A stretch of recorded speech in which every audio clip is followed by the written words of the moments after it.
Just after the October 7 attacks by Hamas in Israel, the Indian government had issued an official statement which condemned the terror attack and extended support to Israel.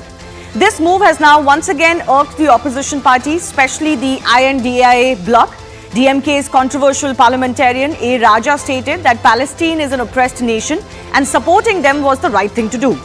While addressing a gathering of NCP workers, Sharad Pawar also claimed that all former Prime Ministers of India have taken a firm stand supporting Palestine, and PM Modi has decided to do exactly the opposite of this now, that he is not addressing the real issue.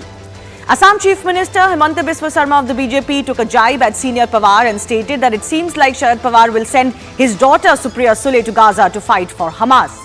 Even Union Minister Piyush Goyal criticized the comments and asked the opposition netas to leave behind their, quote, rotten mindset. Now, if you take a look back, India has always played a proactive role in garnering support for the Palestinian cause in multilateral fora. But in recent years, India has also forged a deep friendship with Israel. In fact, under Prime Minister Narasimha Rao, India revived its relationship with Israel and under Narendra Modi has taken it forward. In other words, while India has not abandoned the cause of the Palestine state, it has dehyphenated its relationship with that cause and with the state of Israel. And it's not a matter of surprise that India unequivocally condemned the terror attacks on October 7, where over 200 people were abducted by the Hamas terrorists. And now, by latest count, 1,400 people, 1,400 Israelis were killed. Now, let me ask you this. Looking at the conditions and the time, the brutality of the Hamas attack, is there any other stand that India could have taken? Who should India support in this? Is there even a question of where India should stand?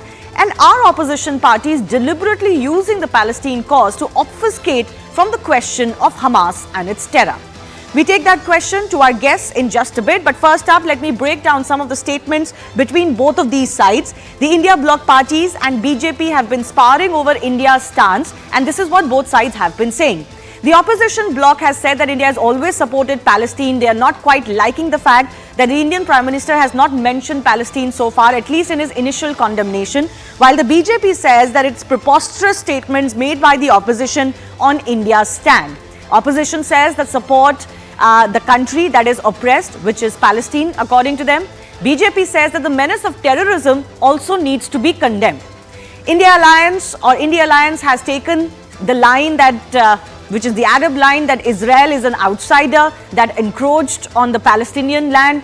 BJP sought to remind them of their past and their stand on terror, saying that UPA government had shed tears on the Batla House encounter. Former Prime Ministers supported the Palestine cause is what the opposition says, so there should be no departure from that. UPA government slept amidst terror attacks on Indian soil is what the BJP's counter has been. Now, Shiv Sena Uddhav faction even went on to say that BJP is no less than Hamas. So it's a little confusing because it seems like they recognize Hamas and Hamas terror and are equating it with the BJP, but for some reason they're unwilling to condemn Hamas as far as an attack on Israel is concerned. BJP's Piyush Goyal, as I said, has gone on to say that this is a rotten mindset that needs to stop. But this isn't just what has happened. Remember, this whole back and forth has been going on since the initial October 7 attack. In fact, the Congress party found itself in some confusion over what their statement should be, what their stand should be. Take a look at how both the Congress and the left reacted initially in their statements. So the Congress Working Committee's resolution said, we support rights of Palestinians to land, self-government and more. The left statement also said that Israeli aggression by the right-wing Netanyahu government is responsible for this situation.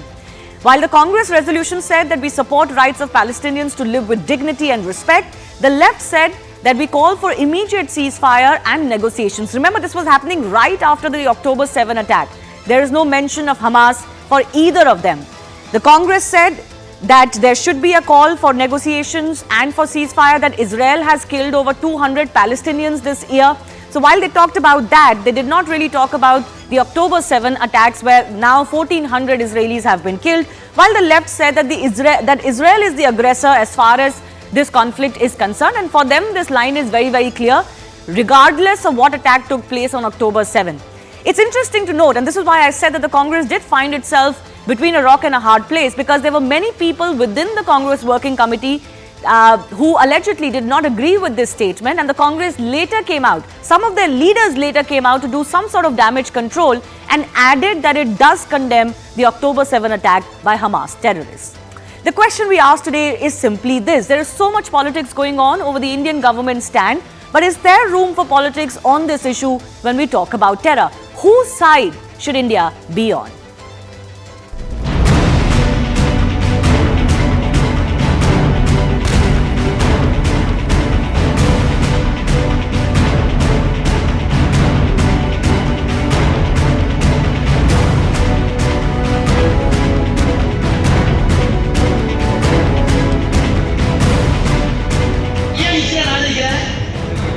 இஸ்ரேலை India எப்போதும் ஆதரிக்கவில்லை. பாலஸ்தீனத்தை ஆதரிப்போம். எந்த நாடு ஒடுக்கப்படுகிறதோ அந்த நாட்டை ஆதரிப்பதுதான் நேர்மையான வழிமுறை.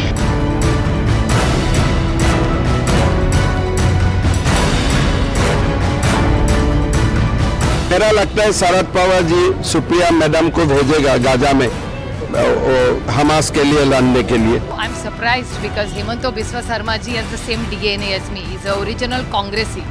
So he and me share the same DNA. After going to the BJP, you know how disrespectful they are about women.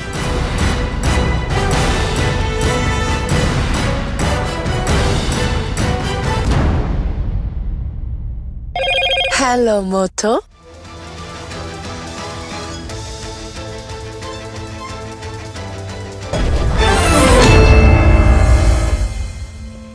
Let's go across to the guest joining us. Siddharth Yadav is joining us from the BJP. KJ Josumon is an NCP leader from the Sharad Pawar faction as it stands today.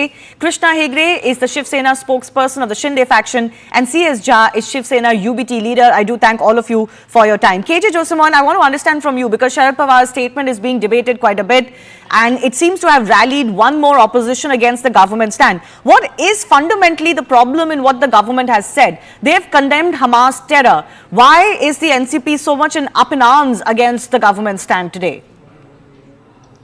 Let me state one thing before answering your question. The Assam Chief Minister says, let Supriya Sule go there and fight for Hamas.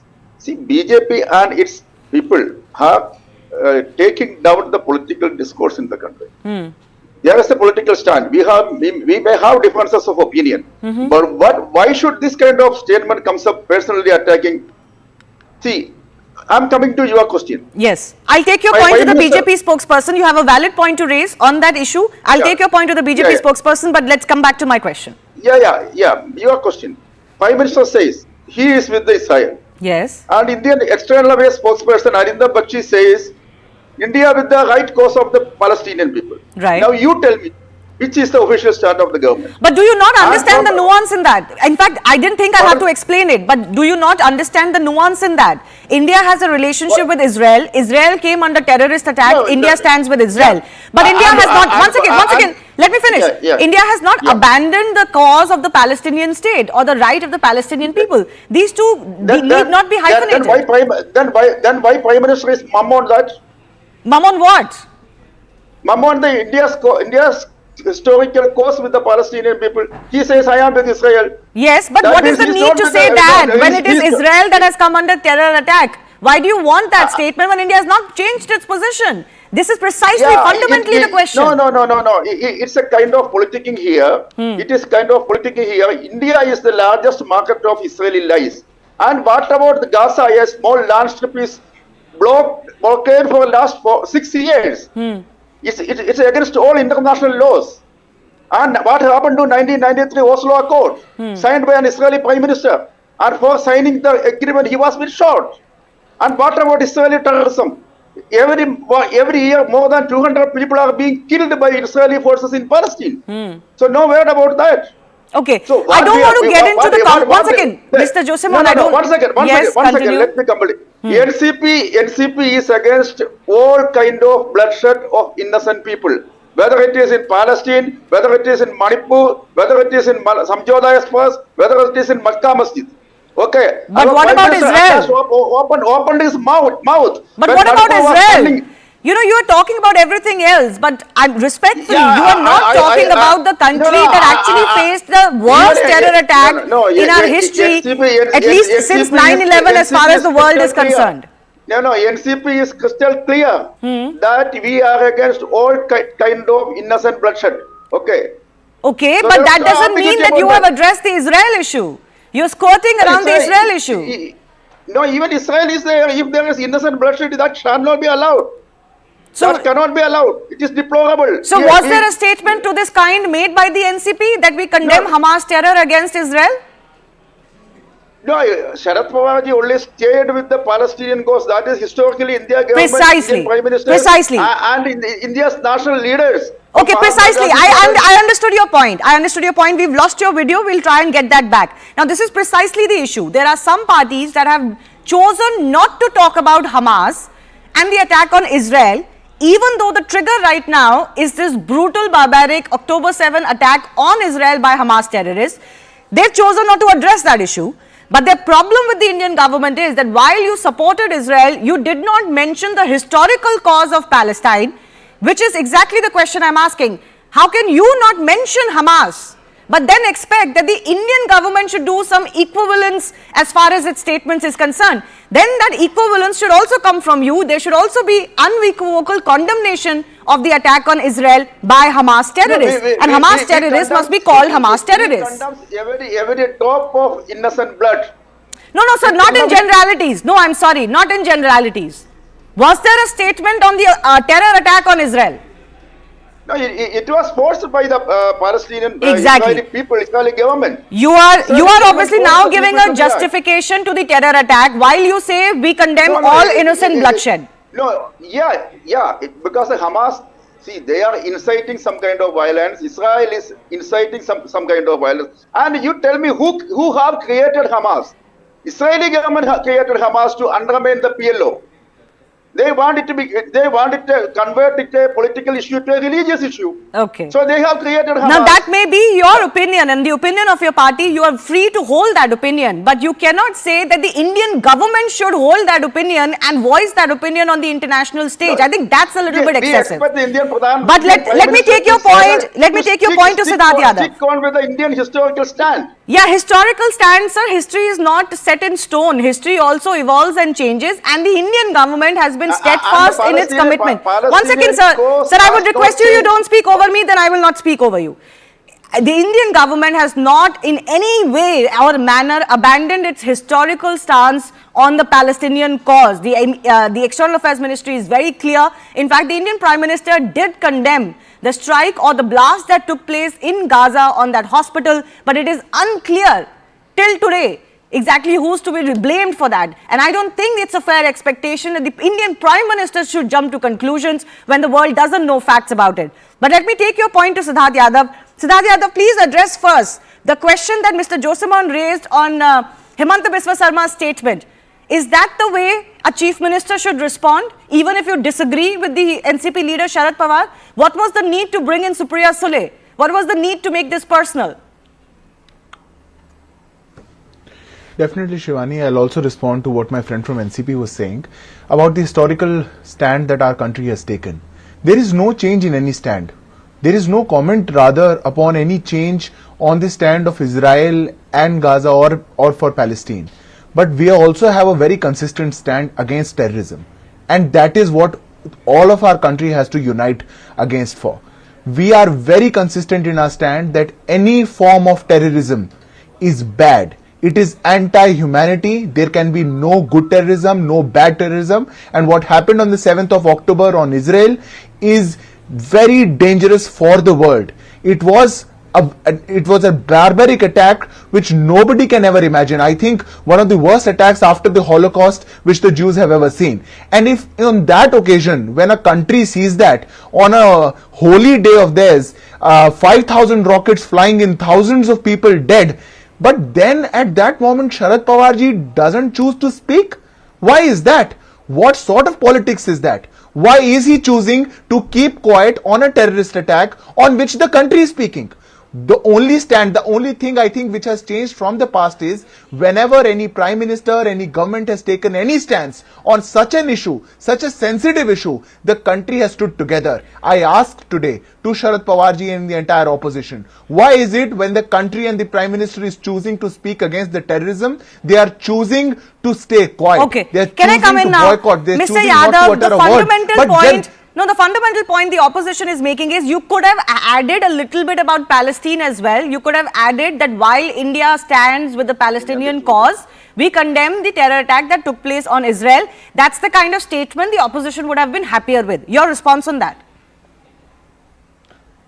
We have already, Shivani, the spokesperson of the MEA made it very clear that India's stand on Israel and Palestine issue is the same, is as of the past. If a new issue comes up, if a new attack comes up, should India stay quiet? Today, India is in a position, on certain, we are holding certain responsibility in the world that when the world gets polarized, India comes up as a solution to the global problems. When we are a solution to the global problems in wars like Russia and Ukraine, where we are of the stand that we can speak things for humanity, which are just for the world, we can't choose to stay quiet for vote bank politics in the issue of Israel and Palestine. So, and that is what the Indian government has done. It's a term we that are is often anti-terrorism used.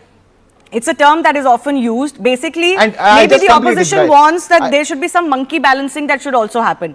No cause of the Palestinian side is eroded if you don't mention it while condemning Hamas terror. But there's an expectation that you cannot condemn Hamas terror without also showing support to the Palestinian people. And I think that's where we've come at. This is not a problem that India is facing alone. This is a problem a lot of other countries are facing. Finish your point, but you didn't answer the question on Supriya Sule. I'll just... Yes, I'll comment on that and I'll also answer the question. I think we should be very clear. To save Palestine, to stand with Palestine, we should eradicate Hamas. Hamas is sucking their resources, keeping them hostage. Hamas is the one which is the root cause of problems for Palestine. If the country is choosing to stand against terrorism, I think nobody should have an objection to, and that is what we are doing. When it comes down to the politics in this, I think Sharad Pawarji, as I again said, should have taken up the responsibility of not going against the stand of the country, of not going in favor of the terrorists, because he comes from Maharashtra. We have seen in Mumbai, we have been on the receiving end of terrorism. We have seen what happened in 26/11. You didn't answer my question on Supriya Sule. How long are you going to evade that? Is that the language that the Assam Chief Minister should have used? No, Shivani, I'm coming to that. And when that happens, when we as a country are on the receiving end, such a leader comes out and says something which is so irresponsible, he should be ready to get a reply in a manner he understands. He should reply. He should understand it. He is not the one. We have been on the receiving end as Indians. Where was Sharad Pawarji? It is just for the politics, just for the vote bank and nothing else, that today he has to come out and say such a statement and stand with terrorists. This should not happen. General Dyer is justified than the victims of Jallianwala Bagh. You're saying that Sorry, Israel... I'm not able to hear you clearly. You're saying Israel is General Dyer? Yeah, of course. Even in this case? You are not seeing the atrocities in Middle East? So is Israel to be blamed single-handedly for the atrocities? You can't be drawing Are you telling me that no rockets get fired from Palestine? Shivani, can we come in, please? Yes, I'll just come in. Mr. Krishna Hegde, I'll come to you in just a bit. Let me go across to CS Jha. CS Jha, I'm a little baffled by this statement. Sanjay Raut says BJP is like Hamas. What does that mean? Because they're not talking about Hamas. So I don't know where they stand on Hamas. But they're comparing BJP to Hamas. So are they saying BJP like Hamas is a terror group or a terror organization? And if they believe Hamas is a terror organization, then why do they have a problem with the condemnation of Hamas separated from the Palestinian people? See, the actions in the past and in the present which have been taken up by BJP against the opposition leaders, so that comment proves that they are comparing themselves to as Hamas.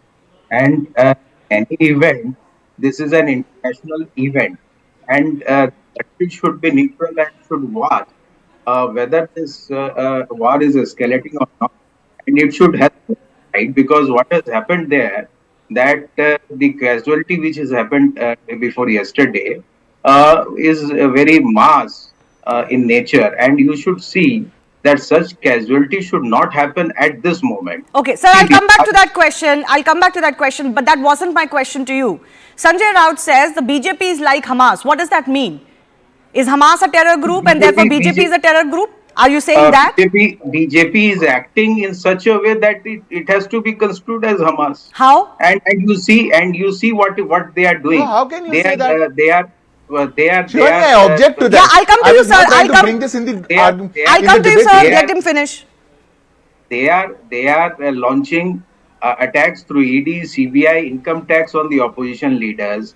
There is no proof against the opposition leaders. Are you seriously comparing the slaughtering and the massacre of 1,400 people in their houses, including the elderly and the children and the babies, to corruption cases being investigated against opposition leaders? Massacre cannot be in the nature of only bloodshed. It can be in the nature of mental agony. But are you seriously comparing the two? Yes. Are you seriously comparing the two? Are you seriously saying this is how a terror attack should be seen? No, it is not a terror attack. It is basically a comparison with the Hamas. What Hamas has been doing and the BJP is doing in the country.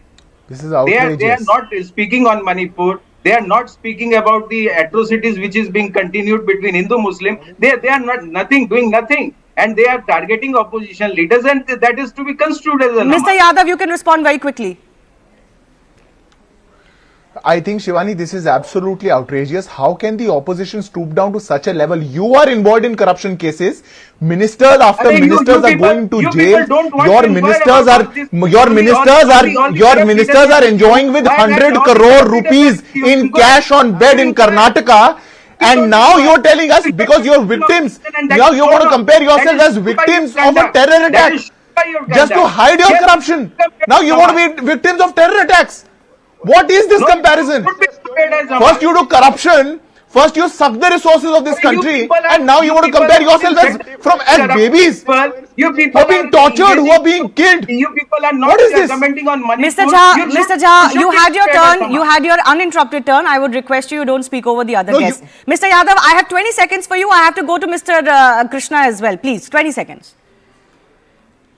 No, I just complete, Shivani. I think I take serious objection of this. They are involved in corruption. We have seen a Karnataka minister with 100 crore rupees cash. He was dancing. He accepted. He is in the video. Ministers after ministers of Aam Aadmi Party going to jails. Now, since they are involved in corruption, they want to place themselves as victims of a terror attack. They want to place themselves as babies who are being killed, burnt. You want to do that? You have no remorse for Israelis, no remorse for anybody who's dying in the war. No, I think you are it the is, victim. once again, out of sudden. Can I come How in? is this comparison? Can I just come in? I think it's in terrible taste to suggest that an ED case against you is the same as the slaughtering of 1,400 innocent civilians in Israel, and maybe the Shiv Sena should rethink. But Krishna Hegde, the point that I'm making is different. The point that I'm making is you are condemning Hamas, but only if you compare it to BJP. Otherwise, opposition parties don't want to talk about Hamas. They don't want to talk about Hamas terror. They want to focus on Palestinian cause, which is fine in its own right. But I don't understand. On one line, at one instance, you have hesitation to even talk about Hamas and address its atrocities. But you're very quick to compare it to a political party in India which is in power. Shivani, firstly, let me tell you, we are the Shiv Sena, they are not the Shiv Sena. Okay. So any question directed is to Shiv Sena, they are the Uddhav Thackeray camp. Now a spokesperson from the Uddhav Thackeray camp, Mr. Sanjay Raut, compares the Hamas to the BJP. I think he's forgotten that 3.5 years ago, or 35 years, the same person was with BJP. Now, I think he's got insomnia. And all these spokespersons are talking like this. They don't even know what they are speaking.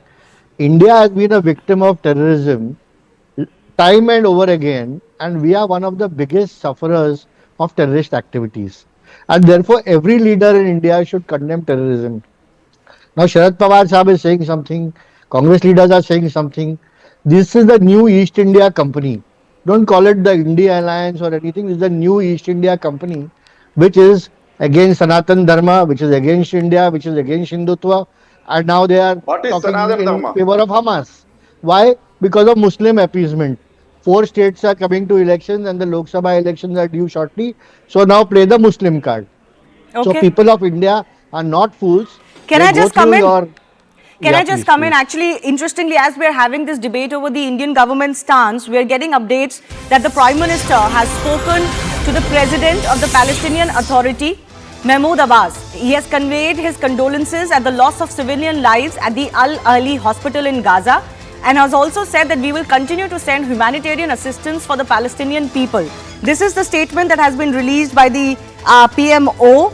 Shared our deep concern at the terrorism, violence and deteriorating security situation in the region, reiterated India's long-standing principled position on the Israel-Palestine issue, which is, of course, that we believe that the Palestinians have the right to their own state and dignity of life. Now, can I now go, Gauss, to our guest from the NCP? Are you happy now with the Prime Minister's statement? Can I complete my statement? Mr. Can I complete my statement, Shivani? Because Mr. Hegre, I'm coming back to you. Let me take a quick response from Mr. Josimon. Now, are you happy with what the Indian government is doing? Yeah, the Indian government could have stated this statement earlier as well.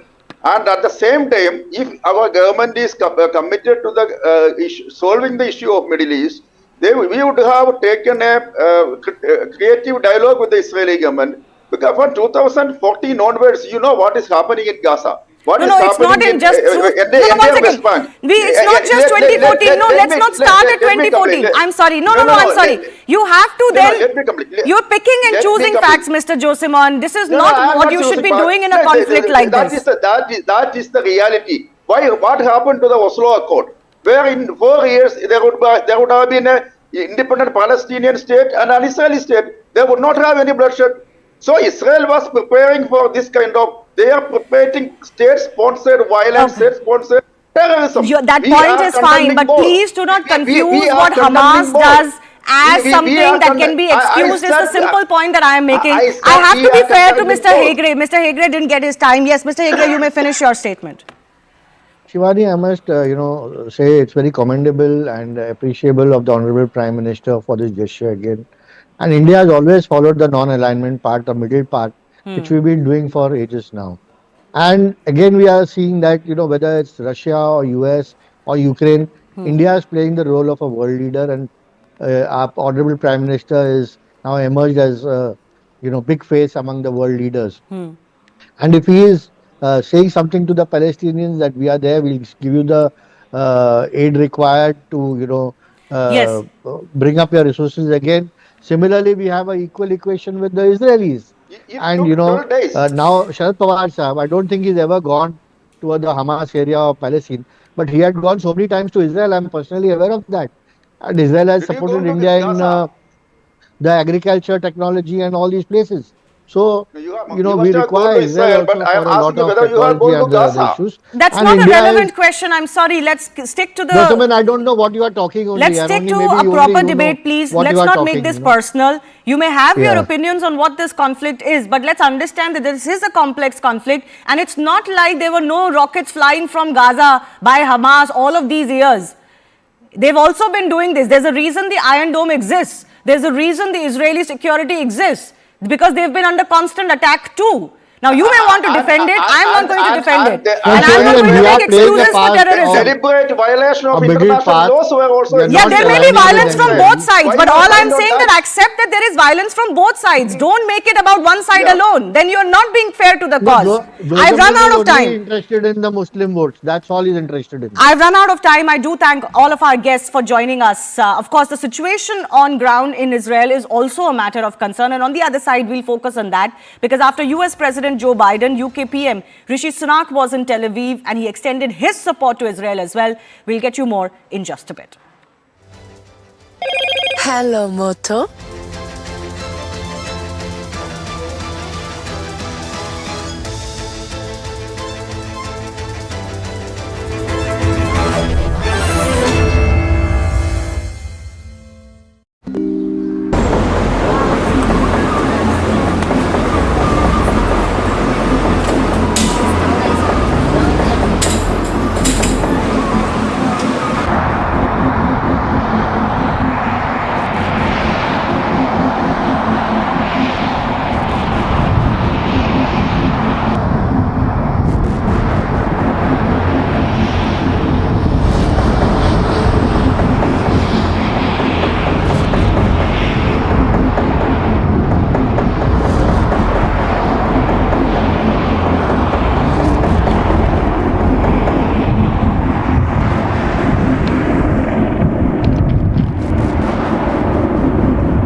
כן.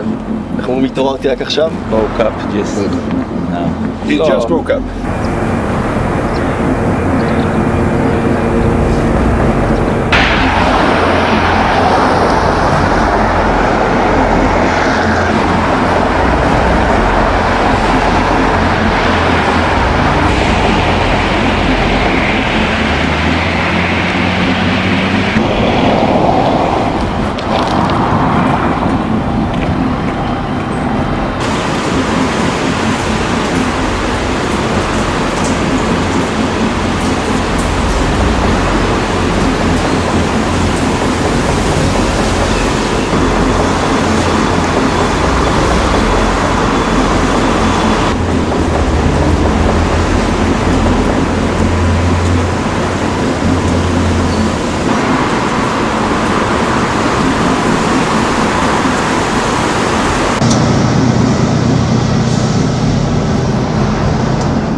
After the high-profile visit of US President Joe Biden, UK PM Rishi Sunak landed in Israel earlier today and expressed his resounding support to the country. He held talks with the Israeli leaders, is expected to visit other countries in the region as well. On arrival, he condemned the horrific act of terrorism by Hamas on 7th October and said the UK stands with Israel. Meanwhile, Israel's military has hit hundreds of sites in Gaza over the past 24 hours, targeting what they say is Hamas infrastructure. The Israeli military has said that at least 306 of its soldiers have been killed since 7th October. Yesterday, the Israeli Prime Minister Netanyahu said more than 1,400 Israelis in total have been murdered by Hamas. And the IDF hasn't still ruled out the possibility of Palestinian militants being on Israeli territory. Meanwhile, bodies of 2 Israeli hostages, including one young girl and her grandmother, have been recovered. But the IDF believes that there are still over 200 hostages in Gaza. Carmela Dan, 80, and her 12-year-old granddaughter, Noah Dan, were taken prisoner in Kibbutz Nir Oz. Now, during Biden's visit, it was also announced that the aid can now begin to flow into Gaza Strip via Egypt. Biden announced that $100 million will be given in humanitarian aid for Gaza and for West Bank. This aid will support over 1 million Palestinians. USA assured that this aid will only reach those in need. No aid will go to Hamas or any terrorist groups. Israel has allowed this aid to flow, but it also has some of its own conditions or its own apprehensions as far as this aid is concerned. First, that no aid will be given to Gaza from Israel until the Israeli hostages are returned. That Israel will not stop the aid from Gazans from Egypt. Aid shipments will be inspected though to ensure compliance, and supplies will be meant only for civilians and not for Hamas or any other terror organizations. They also added that International Red Cross will be allowed to visit the hostages. Meanwhile, interesting state of affairs in US. Hundreds of protesters stormed US Capitol Hill demanding ceasefire in Gaza. This protest was organized by a Jewish organization named Jewish Voice for Peace. Dressed in black t-shirts with slogans such as Jews say ceasefire now and not in our name, the protesters called for a ceasefire to the ongoing war. They held up large banners that read ceasefire and let Gaza live. The US police has said that about 300 protesters were arrested after they ignored the warnings to stop demonstrating. But what we're also going to go across to our guest with is this. Now that a lot of the high-profile visits are ending, there could be another one by French President Macron as well. Is Israel prepared for that ground offensive that has been building up? And what could that entail if they take that on?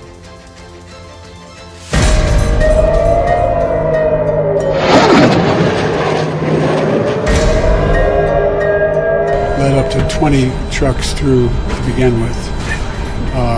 Satterfield, my ambassador, is down there in Cairo now. He's going to coordinate this. He has my authority to.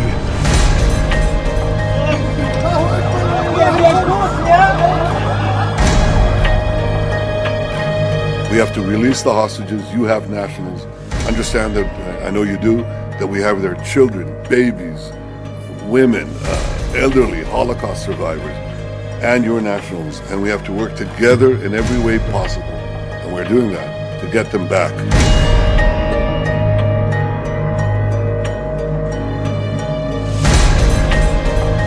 We absolutely support Israel's right to defend itself in line with international law, to go after Hamas, to take back hostages, deter further incursions, and to strengthen your security for the long term.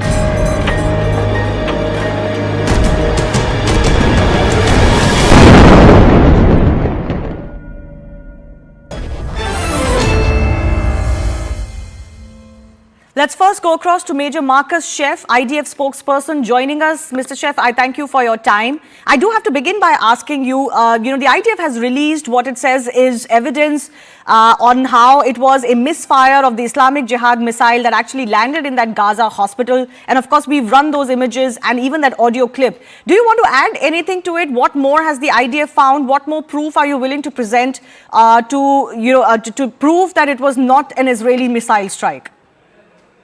Well, first of all, thank you for having me. In all honesty, I don't think any more proof is needed. All of the proof which anybody needs in order to see the reality, which is that Palestinian Islamic Jihad, an Iran-backed terrorist organization, fired a salvo of rockets at Israel. One of them misfired.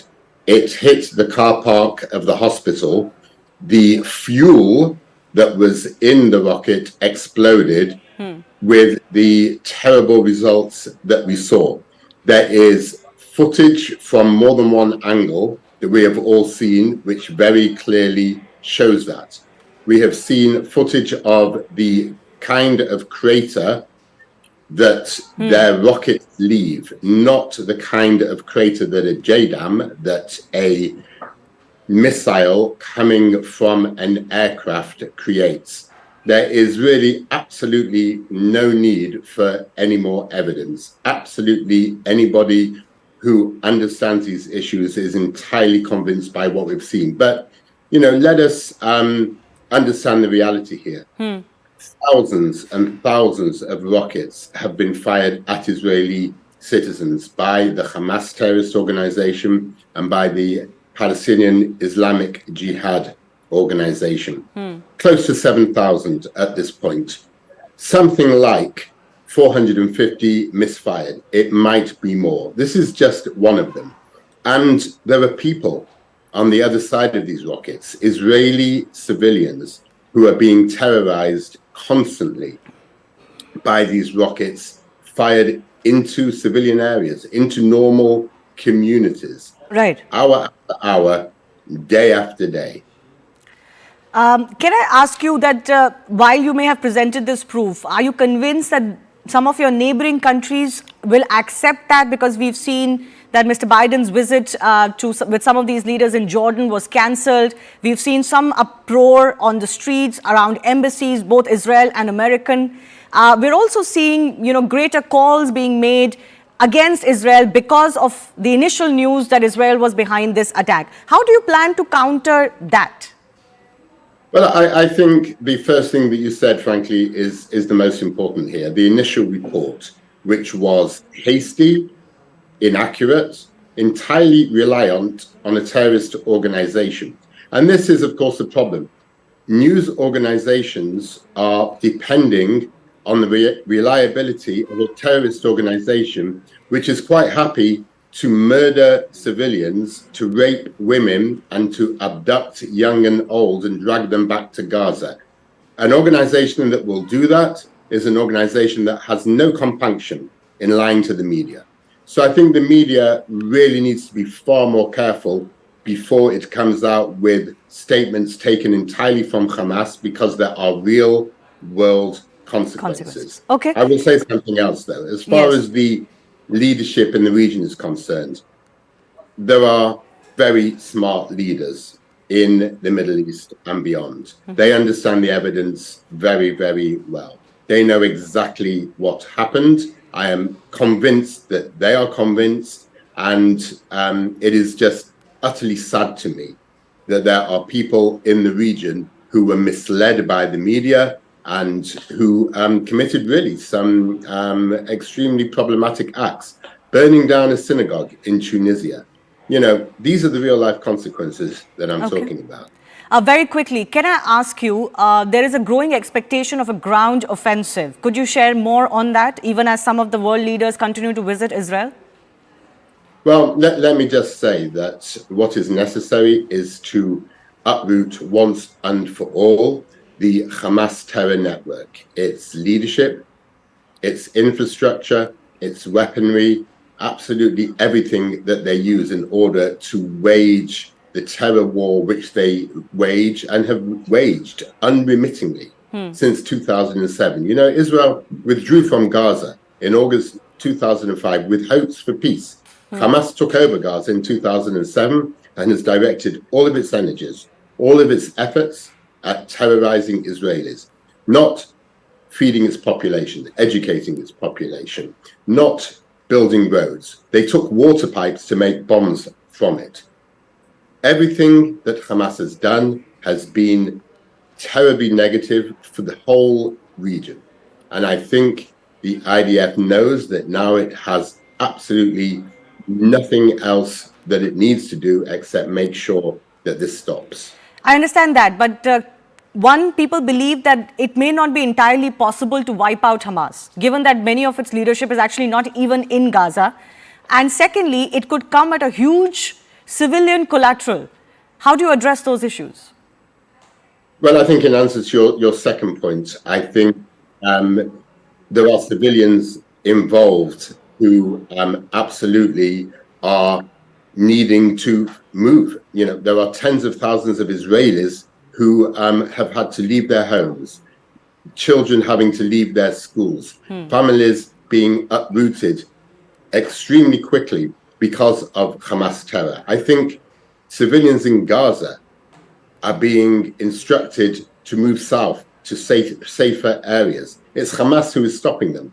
Do you see the pattern here? Hamas using civilians time and time again as people who they hide behind, as people who are tools in the wars that they fight against Israel. The IDF is committed to targeting these Hamas terrorists. It might take time, it might not be easy, but the focus, and it will be backed by intelligence, is Hamas, not civilians. And you believe that you can actually achieve that goal, that stated objective of dismantling Hamas completely? I think it will take a great deal of time. I think it will be very delicate, but I think the IDF is absolutely committed to rooting them out once and for all, because I really don't know of any alternative. I do not have a vision of what life in this region looks like with Hamas still governing Gaza. All right. Major Marcus Chef, I do thank you for your time. Thanks a lot for speaking to CNN News 18.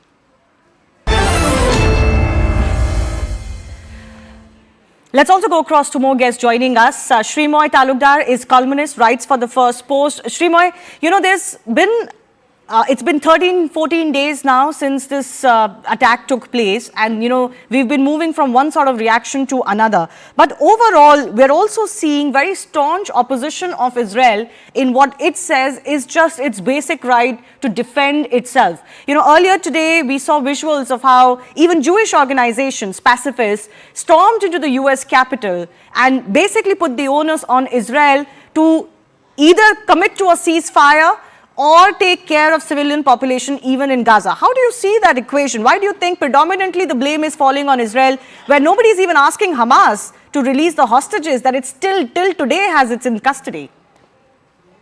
Shivani, thanks for having me on the show. I think that this was inevitable.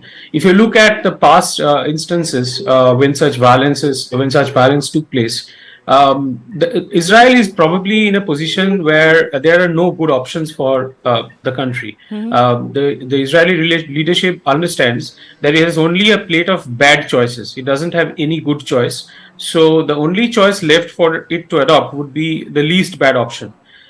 If we go by how Israel has reacted in the past to these situations, one Israeli major who was abducted by the Hamas terrorists was exchanged in favor of 1,000 Palestinian prisoners not so long back. So when Hamas was kidnapping Israeli citizens along with citizens from other foreign countries, it was well aware that it was gaining crucial leverage over Israel, the leverage that it can put to use when Israel will obviously hit back. That is number one. Number two is that obviously there is another party here, along with the war that Israel must wage against Hamas. There is also an internal problem. There are two internal problems. One is obviously the political unity problem.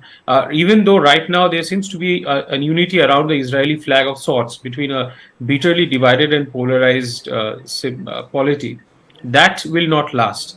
I've already seen interviews of people who do not identify with Benjamin Netanyahu's policies.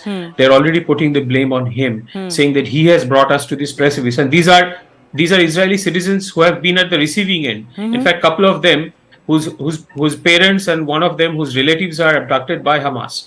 And they are blaming it on Netanyahu, saying that it is he who has brought us to this precipice. So that pressure is there. The third pressure will be from the hostage, the relatives of the hostages, who will obviously, put pressure on the government to put an end to this as soon as possible and bring back the hostages alive.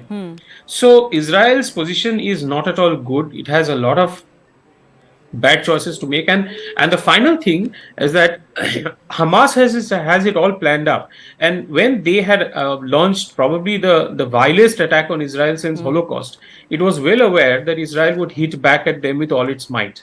That was baked into its calculations. So what were its strategy to thwart that possibility? It had basically two strategies. One I've already talked about, that is the hostage policy.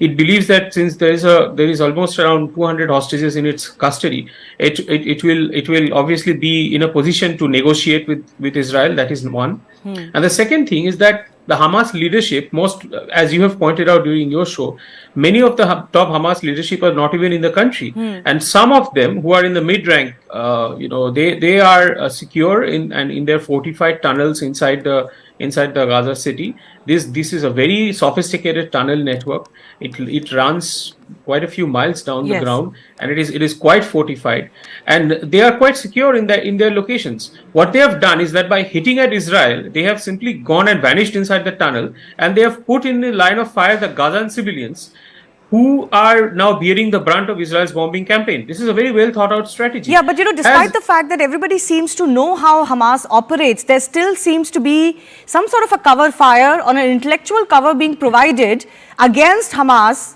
or for Hamas against Israeli action. Amy Tarkanian is former Nevada State GOP chairwoman, a Republican strategist, joining us. Amy, let me ask you about this, this protest at the US Capitol Hill, that a lot of the protesting members came in, and some compared it to the insurrection of January 6. Why do you think there is such blatant and open support of even the terror attack that Hamas conducted? We saw many of those voices coming in from America, where people openly came out and said that this is fine, this is a freedom struggle, and they hailed Hamas, they hailed the paragliders. You've had public movements in US use that paraglider image as some sort of a movement image. Why do you think that's happening? We're not exactly sure. It's extremely disturbing and quite perplexing, to be honest. I think the fact that we did see so many people at the rotunda yesterday, it's being reported that there were at least 300 people arrested. So that's good. Hopefully that will nip any more possible future, protests in the bud, at least in that area. But we're not just seeing protests on the street. We're actually seeing universities, along with professors. There have been professors who have made some atrocious comments in support of Hamas, which is very concerning. And so I think right now what we're dealing with is a bunch of misinformation, unfortunately.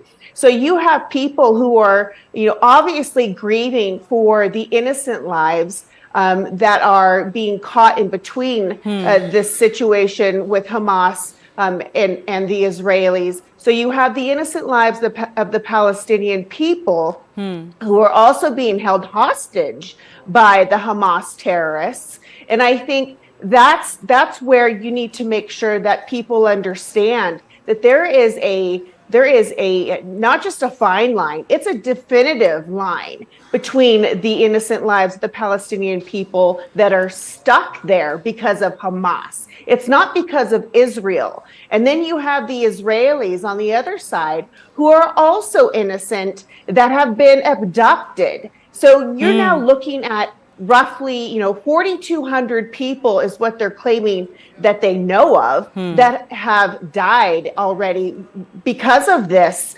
war that's going on. I think that we have a duty as people who are, yourselves in the media, people who come on and speak about this atrocity, that we are either, hesitant to just react to everything that's showing up on social media because of all the propaganda that's going on as well. And so that's what's causing a lot of this consternation and a lot of anger, I believe, in these protests. No, but Amy, were you surprised that we are living in a day and age where we thought, especially from the left of the political divide, there would be nothing but unequivocal condemnation of terror? But it is particularly from the left that we're witnessing not just false equivalences, but also very one-sided commentary on who is good and who is bad. Were you surprised? Were you shocked in any way?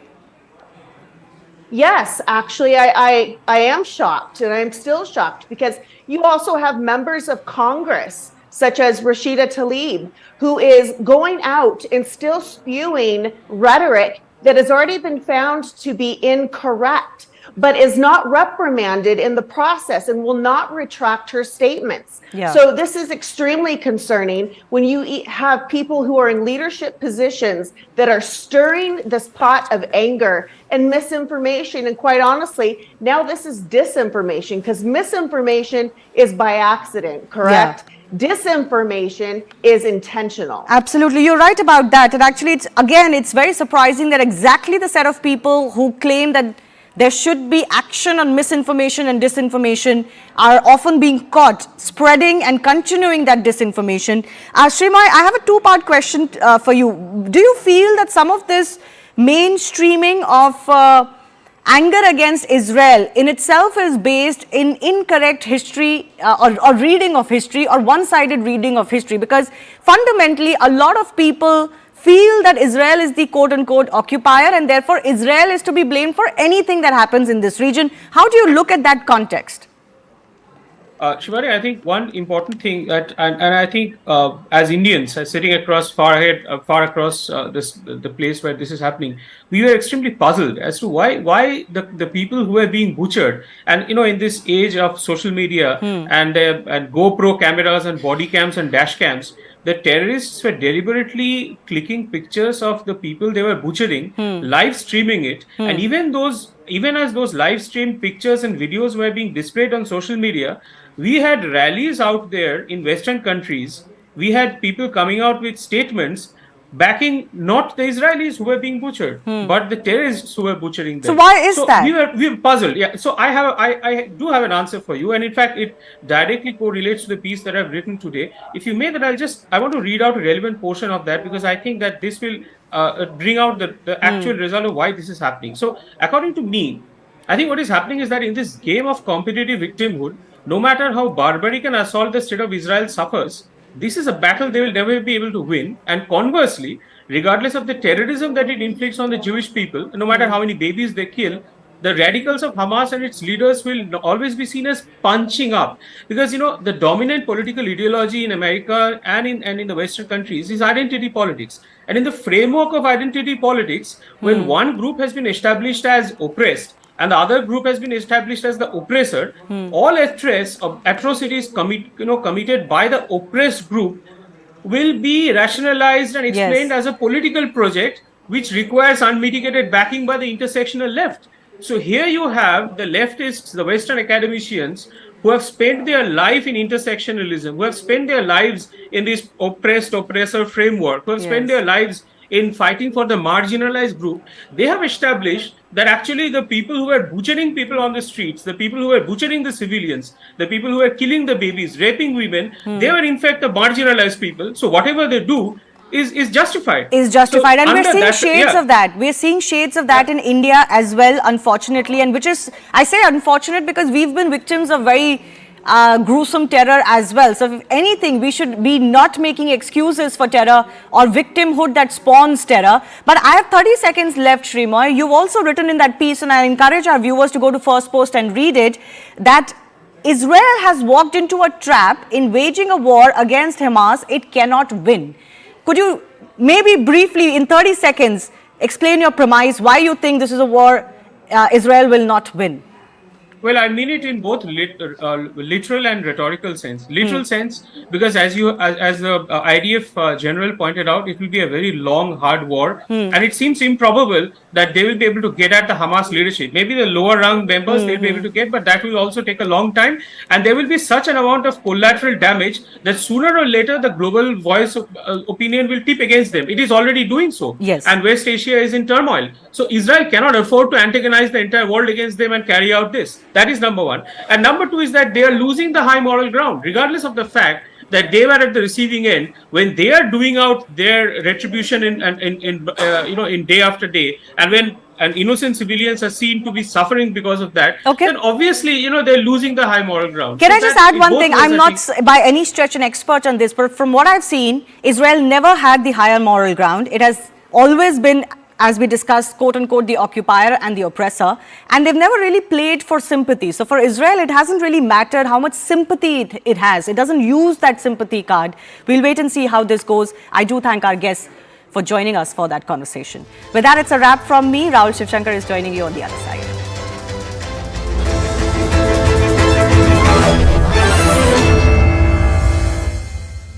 Co-powered by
Viewers, you need to pay close attention to me tonight, because I'm going to make a case which will prove a little controversial, which will arouse a bit of anger in the India bloc. But it is a case that is based on the hard facts, and I always bring you the hard facts, viewers, so that you get closer to the truth. Now, viewers, with elections looming on the horizon, political morality